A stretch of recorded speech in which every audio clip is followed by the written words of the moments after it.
ਖਾਨ ਦੇ ਦੌਰ ਵਿੱਚ ਇੱਕ ਫਰਾ ਗੋਗੀ ਸੀਗੀ। ਸਹਾਫੀ ਵੀ ਕਹਿ ਰਿਹਾ ਸੀ ਫਰਾ ਗੋਗੀ, ਆਮ ਕਾਰਕਨ ਵੀ ਕਹਿ ਰਿਹਾ ਸੀ ਫਰਾ ਗੋਗੀ, ਆਪੋਜੀਸ਼ਨ ਵੀ ਕਹਿ ਰਹੀ ਸੀ ਫਰਾ ਗੋਗੀ ਫਰਾ ਗੋਗੀ। ਅੱਜ 4 ਸਾਲ ਗੁਜ਼ਰ ਗਏ ਨੇ, ਉਹਨੂੰ ਜਨਾਬ ਕਿਸੇ ਵੀ ਜਿਹੜਾ ਨਾ ਜੇਲ੍ਹ 'ਚ ਫੜ ਕੇ ਨਹੀਂ ਤੁੰਨਿਆ, ਉਹਦੇ ਉੱਤੇ ਕੁਝ ਸਾਬਤ ਨਹੀਂ ਕਰ ਸਕਿਆ ਤਾਂ ਕਿ ਸਾਡਾ ਦਿਮਾਗ ਔਰ ਅੱਖਾਂ ਖੁੱਲ ਜਾਣ।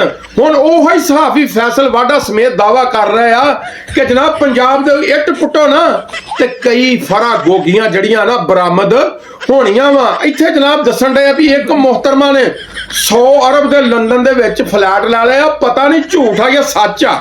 ਅਗਰ ਇਹ ਗੱਲ ਝੂਠ ਆ, ਜਿਸ ਬੰਦੇ ਨੇ ਟੀਵੀ ਦੇ ਉੱਤੇ ਬੈਠ ਕੇ ਗੱਲ ਆਖੀ ਆ, ਜਨਾਬ ਉਹਨੂੰ ਫੜਿਆ ਜਾਵੇ, ਉਹਨੂੰ ਵੀ ਉਹਦੀ NCCI ਹੈ ਜੋ ਵੀ ਆ ਉਹਦੇ ਸਾਹਮਣੇ ਪੇਸ਼ ਕੀਤਾ ਜਾਵੇ ਤਾਂ ਕਿ ਲੋਕ ਜਿਹੜੇ ਆ ਇਸ ਵਹਿਮੋ ਗਵਾਮ ਦੇ ਵਿੱਚੋਂ ਨਿਕਲਣ।